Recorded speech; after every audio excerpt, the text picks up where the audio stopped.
What's up, Billy Holmes, Holmes Hot Riding Cycles. Today's episode, we get this closer to this. This isn't good. We don't like that.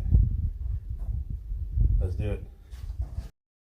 All right, as you can tell, we're going to go ahead and drop the rear end of this truck this episode. In order to do that, we have some CPP 4-inch drop springs for the rear.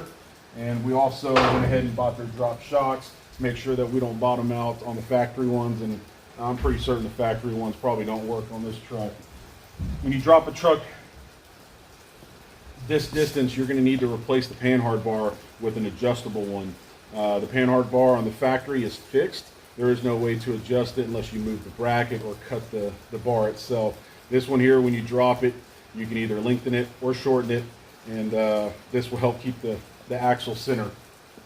Depending on how low that drops it, once we get it all on and the engine in and the interior and see how it's going to sit, we have these spacers that are going to go underneath the axle.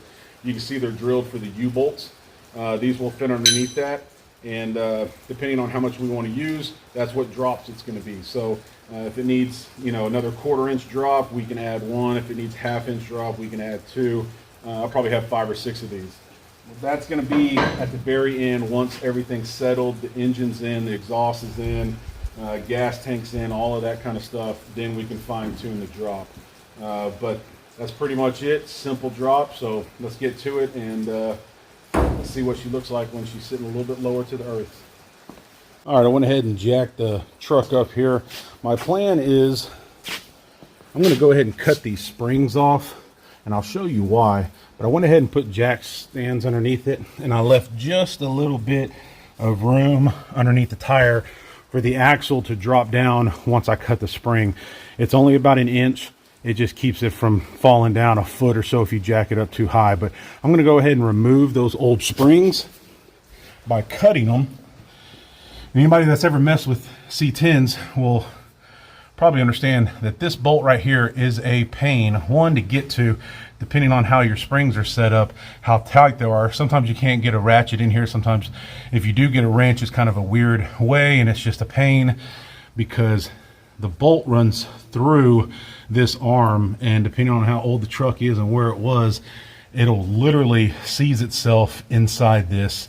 And even if you do break this loose, you can't get the bolt out without either heat or hammering it, and it's just a big pain. So what I like to do is basically cut the coil spring here, and then on the other side it'll drop the axle, but you can see that I don't have it off the ground very much, so it'll drop the axle down, and then I can go ahead and cut this up here, and that gets this completely out of the way where I can get either a socket, a wrench, hammer drill, whatever you have, an impact, whatever you have to remove this bolt. A lot easier that way, guys. If it is new, go ahead and you can just do what you need to do. But just kind of a tip, if you're not going to use the springs, cut them, get them out of your way, because this guy sucks. All right, so I'm going ahead and remove the shocks, just so when I cut the springs, there is no tension on the springs, but downward tension. Pretty sure the shocks really aren't holding the spring up or the axle, but I just want to make sure. So I'm going to go ahead and remove the shocks. That way the axle itself is only being held by the spring. So when I remove the spring, when I cut the spring, it has room to drop, and the spring itself is not compressed and won't kick back. So I'm going to go ahead and remove the shock, at least on the bottom, hopefully.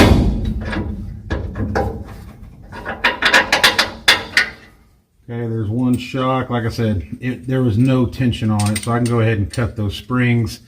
And then, of course, the panhard bar, but that helps. We'll keep it from swinging. Go ahead and remove the other one.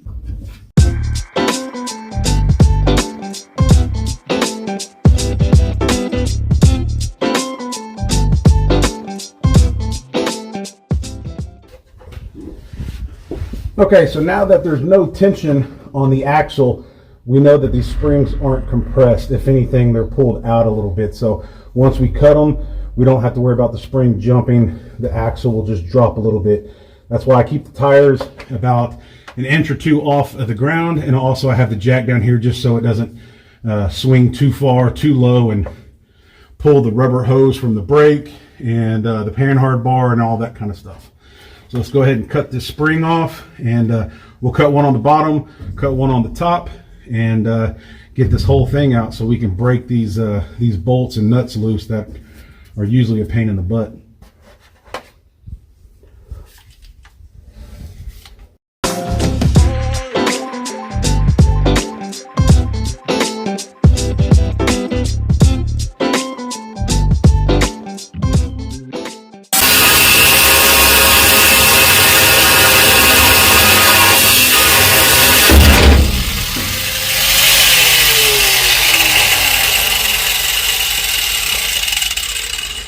All right, so we got one spring down. You can see here that it only dropped about 1 inch. The spring itself was not compressed, so it didn't do a whole lot. The only thing that kind of jumped was this axle here, just dropping down that 1 inch. Now go ahead, come up here, cut this off, and then right before it drops off, we're gonna go ahead and grab the spring so it don't come back to kick us.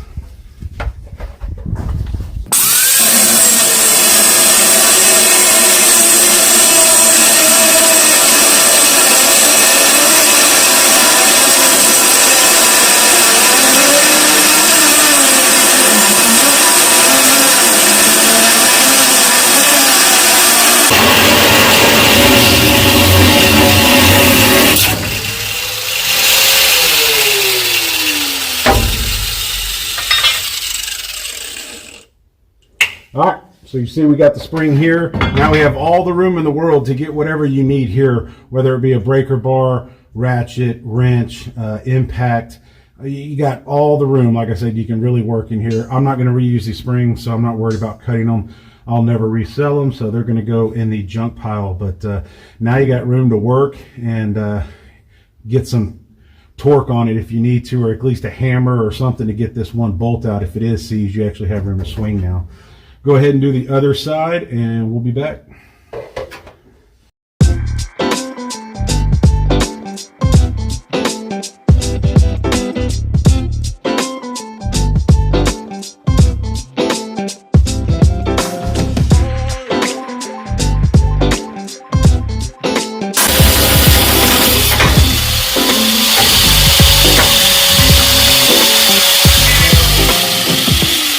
All right, so now we are going to remove the upper portion of the shock and get these completely out of the way.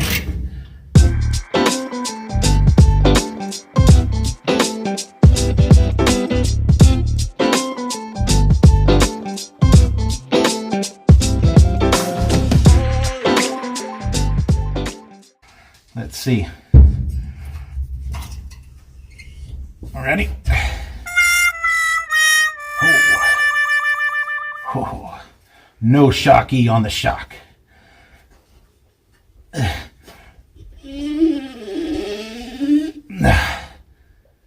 No shock. All right.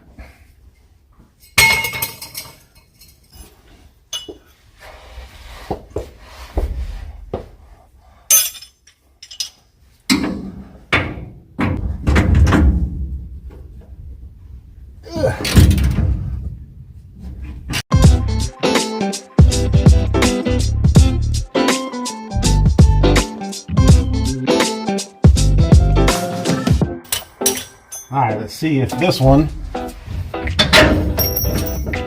has a shock left. Ready?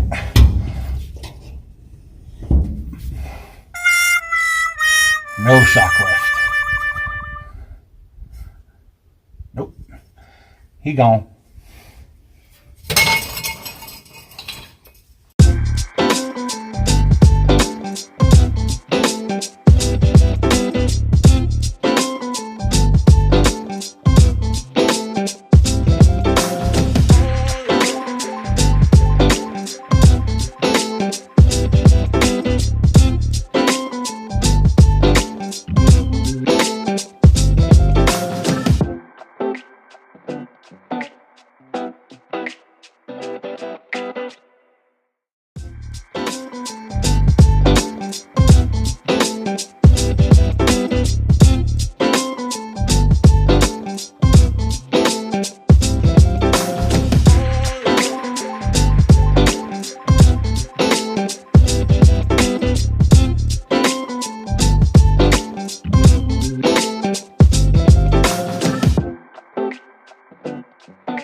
all of this is a big pain in the butt, especially with it being all original. Sucks big time, but it's all worth it in the end. All right, so I think that's it. Make sure I got the washer and the nut out of here. There we go.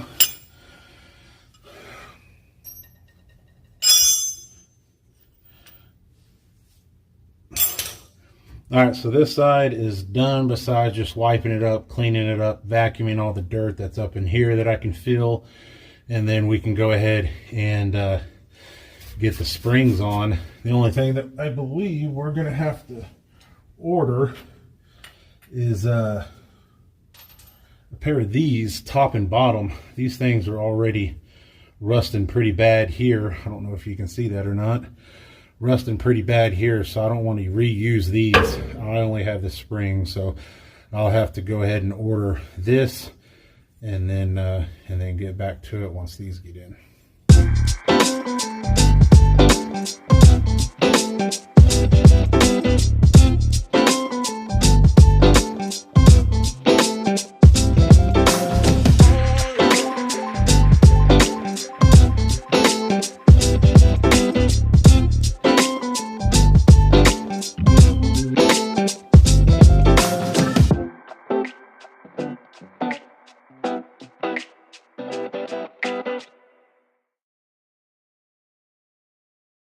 All right, so we finally got all that out. Man, that is some of the worst stuff I hate doing on this truck, is removing those rear springs and those bolts with the little, what I call ear bracket. It looks like an ear, because look how rusty they are. They get all bound up. It's a square nut on this side. It's a regular nut on the other. And it's just such a pain to get those off. So now you know why I cut the springs off, because I don't see how you could get that out with the springs in on an original truck. I mean, original bolts, original nuts. I mean, those things aren't going nowhere. Look at that. I mean, that's bad. So that's why I end up cutting them out. You're wondering, we looked at the shocks. They're no good. That thing's still compressed in. And then the panhard bar was completely missing its rubber bushing. This is the axle side of it. This is the side that goes to the frame, and that bolt nut right there was tighter than any of these. I don't understand that on a panhard bar. It was I had to use the breaker bar almost on every single turn. But you see kind of what I'm dealing with right there. I mean, that's just removing these. You see what they're doing. I mean, that's ridiculous. So I hate doing this stuff. All right, and we're back. We have the new brackets here, those little ear brackets that I call. Ordered new ones. They have new hardware, all grade 8. The bottom ones here have a nut welded on it, as you can see there. So you have that long extra bolt. We will grease this when it goes into the shaft, just to keep that from seizing, like I was speaking about earlier. But all new hardware, powder coated, everything. We're going to put these in with the new springs, and that way we can go ahead and get the truck down on the ground and install the shocks and install the panhard bar. Let's do it.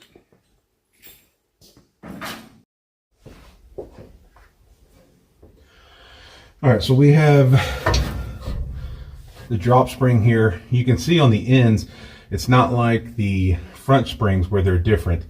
These are both the same, so you don't really have to worry about which side goes up or down. I usually just look at the writing and the part number, and you can just see that it's right side up like that.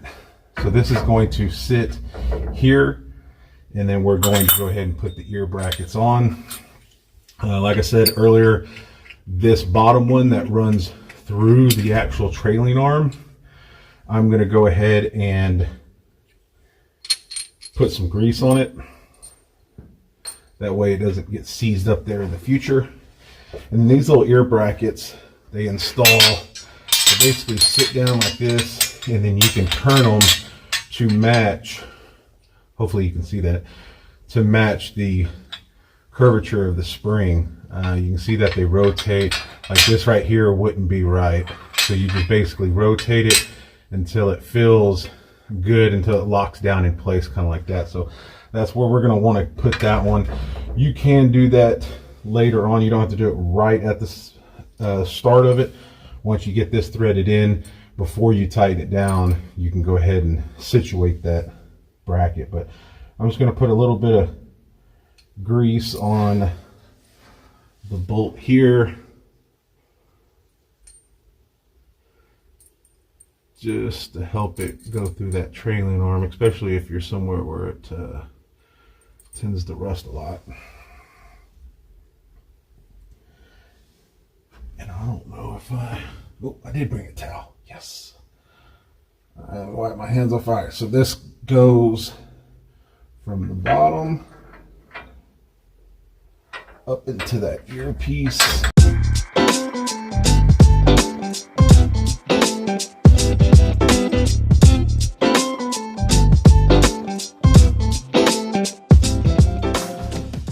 We're not going to tighten that up just yet.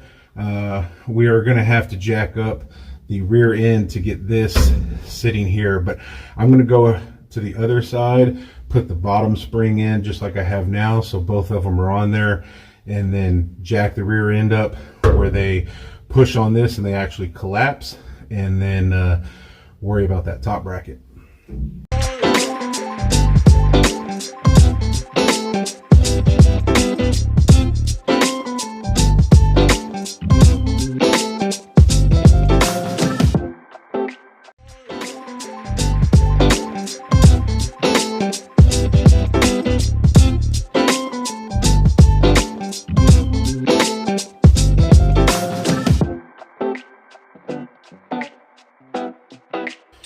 All right, and we're back. Now we have the top that we need to put on there.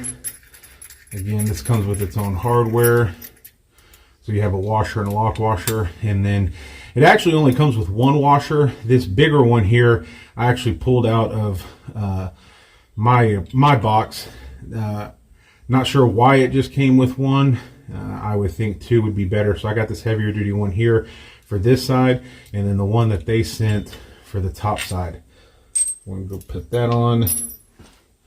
This is the same way. This goes in here. This is a lot shorter bolt because it's just going through one thickness of metal. But you want to get this clocked in here where it feels the best. It's shaped like an ear.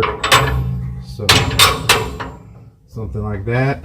And then you may have to pull the spring like that to get that up in there. So just be aware of that.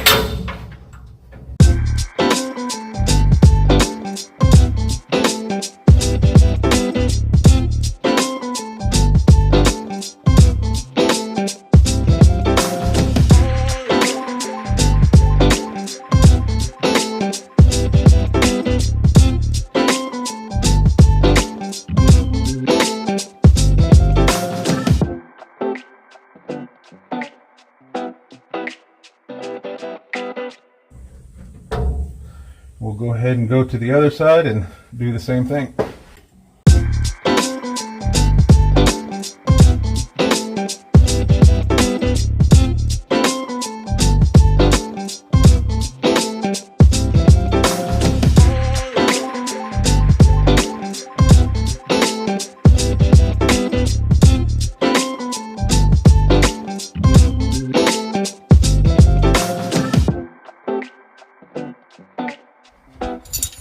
All right, so it's all buttoned up and good to go. We're going to go ahead and tighten this down. We're going to leave the jack stand right where it's at just to keep the pressure from pulling off on the frame here.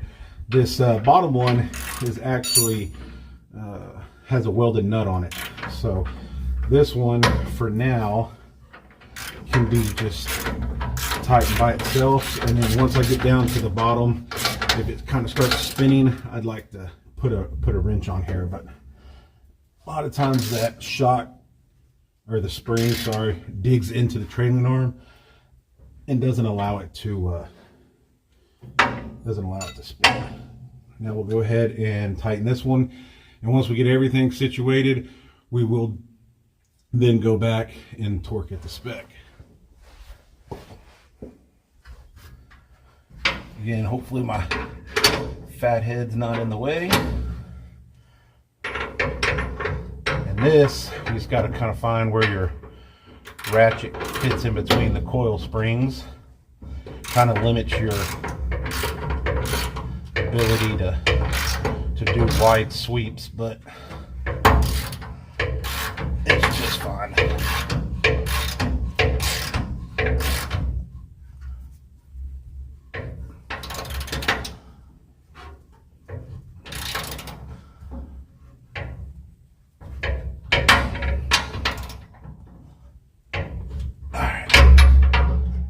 Now, that should be tight enough. We'll go to the other side and do the same thing.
All right, so we got all the springs now on. All right, so let's go ahead and get the shocks on. You can see the shocks, they have indicators which way's up, which way's down. Even if they don't have a sticker, a lot of them will have them actually stamped on the shock.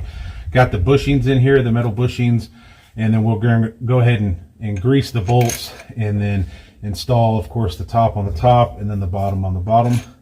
And flip to the other side, do the same thing, and we should be able to get this thing on the ground.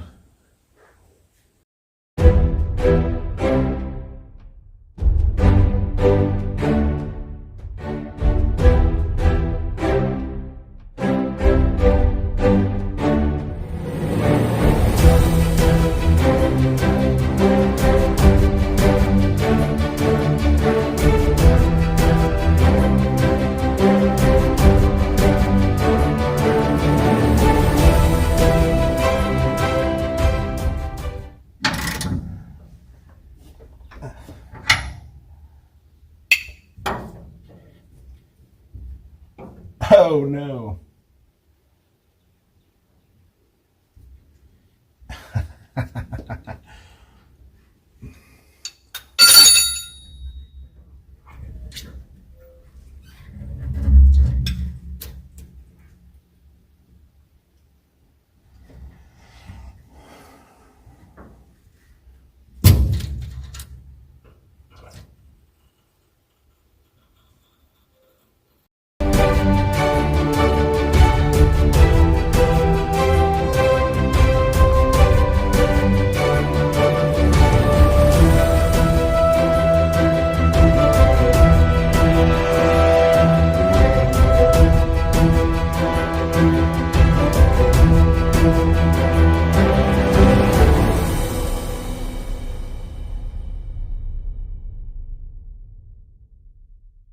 Okay, so another perfect example of this being real life. Went ahead and installed the bushings on that shock. When I say bushings, it's these guys here. They go in the eyelets. Those two were different size than these, thickness wise. These are the bolts that I used over there, and you can see that it does not want to go through the bushings, unfortunately. So these are two different size bushings than that one. Now I'm thinking the only possible way is I just got lucky and put the two that were the same, because they all came in one package. So I have 4 bushings. I put the two that were the same on those two shocks, and these are the same size but just smaller. So maybe one was meant to be on the top and one was meant to be on the bottom, but I went off of the size holes that are in here. This bolt fits perfect, and this bolt fits perfect over here, diameter wise.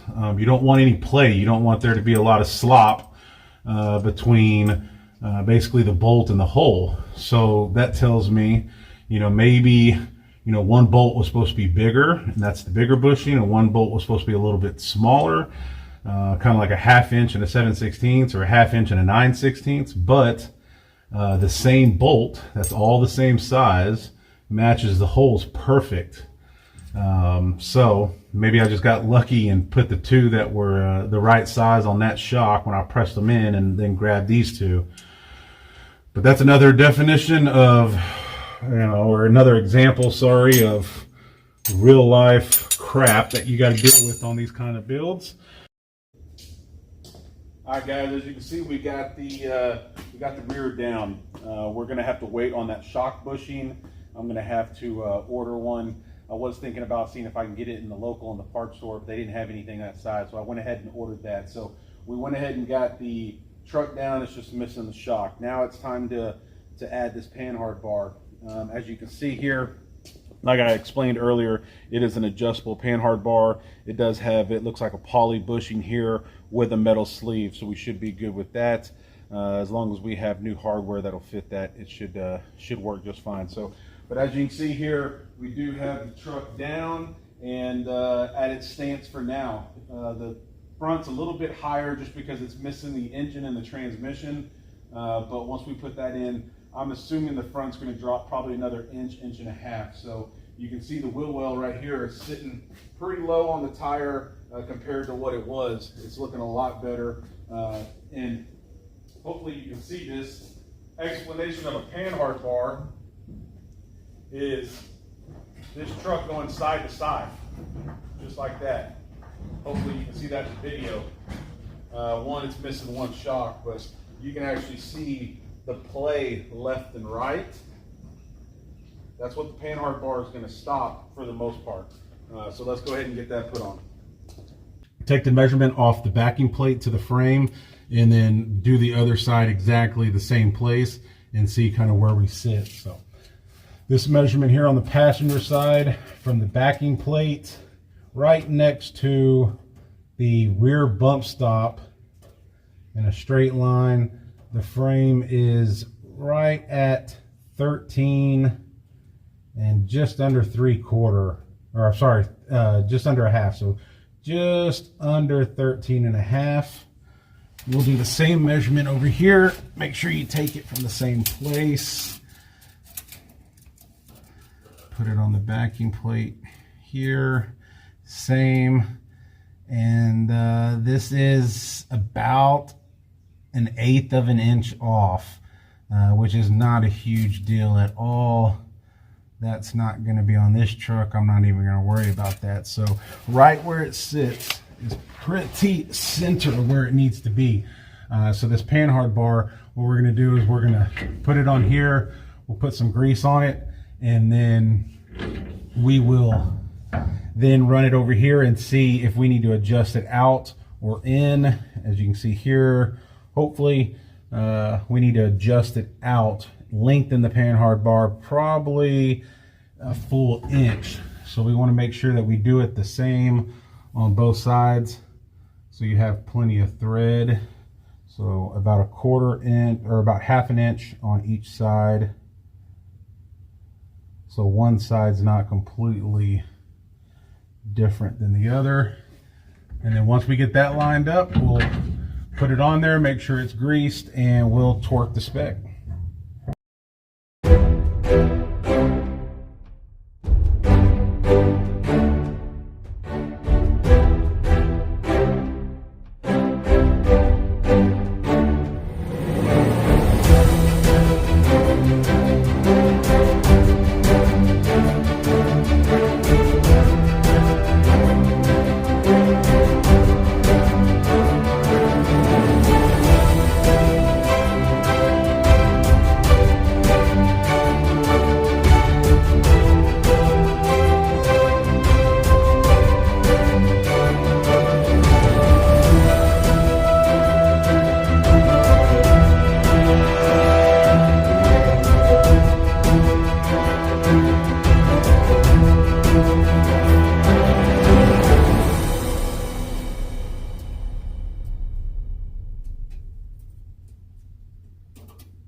All right, so we got the panhard bar on. Everything's good to go. Tightened it.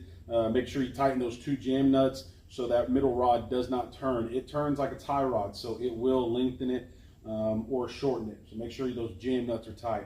We got it back down on the truck, or back down on the ground. I'm going to shake the truck just like I did the first time so y'all can see the difference.